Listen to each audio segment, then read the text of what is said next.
Et j'accueille maintenant Frédéric Boiron, il est sociologue et auteur. Bonsoir, Monsieur Boiron. Bonsoir, Madame Galipeau.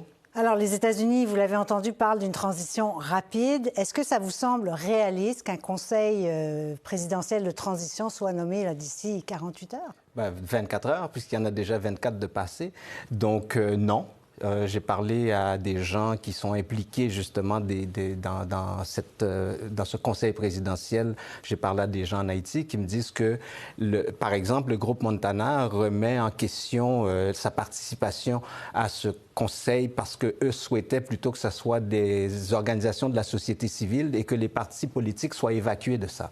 Donc, on demande dans cette entente que des partis politiques qui sont logiquement des adversaires s'entendent pour travailler ensemble. Et nommer un premier ministre éventuellement. Et nommer un premier ministre. Et dans ces partis politiques, il y en a un qui s'est faufilé, c'est le PHTK, qui est le parti de Ariel Henry. Autre parti qui se faufile, c'est le parti aidé de l'ancien premier ministre Claude Joseph, qui est inculpé dans pour l'assassinat de Jovenel Moïse. C'est quand même pas rien. Donc, vous avez un amalgame de gens qui sont autour de cette table.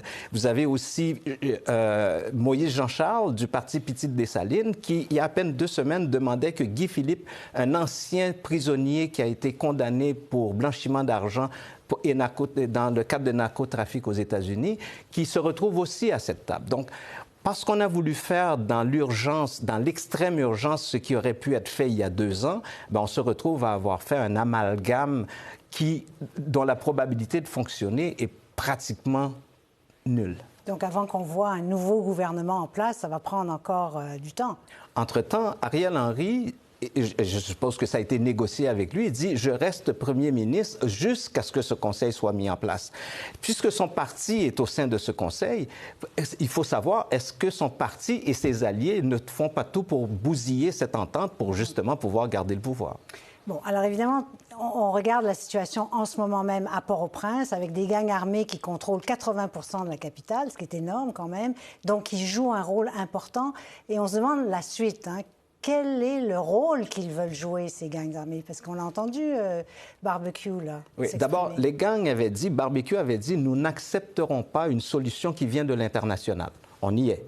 Ils n'acceptent pas. Mais ça fait des années, peut-être plusieurs mois plutôt que des années, au moins 2 ans, que Barbecue et les gangs disent que leur objectif, c'est de renverser le régime de Ariel Henry. Donc, leur objectif, c'est de prendre le pouvoir. Et essentiellement, les gangs ont choisi leur propre gouvernement qui serait dirigé par Guy Philippe, dont je viens de vous parler, qui est celui qui était en prison aux États-Unis pour blanchiment d'argent. Pour blanchiment d'argent dans le cadre de narcotrafic. Donc, c'est un régime que les bandits veulent mettre en place, un régime de voyous. Et la proposition qui a été faite par la communauté internationale est en train d'éclater 24 heures après que ça a été mis sur place et ça risque de laisser la place à ces voyous.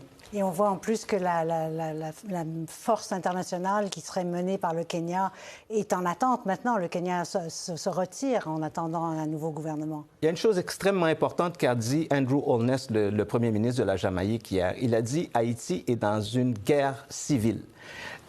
Étienne Paluc-Côté, qui était avec moi hier avec Patrice Roy, a dit que c'est un état de guerre. On n'envoie pas des policiers à la guerre. On ne fait pas la guerre avec des agents de la paix. On ne fait pas la guerre avec des revolvers. Donc, l'idée même d'envoyer des policiers en Haïti était déjà une idée farfelue. Aujourd'hui, devant l'état des lieux, les Kenyans se sont retirés parce que, essentiellement, les policiers qui étaient entraînés pour aller en Haïti ont refusé de participer. Sur les 1000 policiers qui étaient entraînés, il y en a 600 qui ont dit « nous, on n'y va pas ».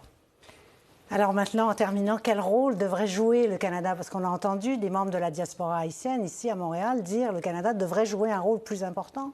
Bien, j'espère aussi que, comme les gens de la communauté qui le disent, mais je rappelle que le Canada, Anthony Blinken avait demandé à Mélanie Joly de prendre le leadership. Oui.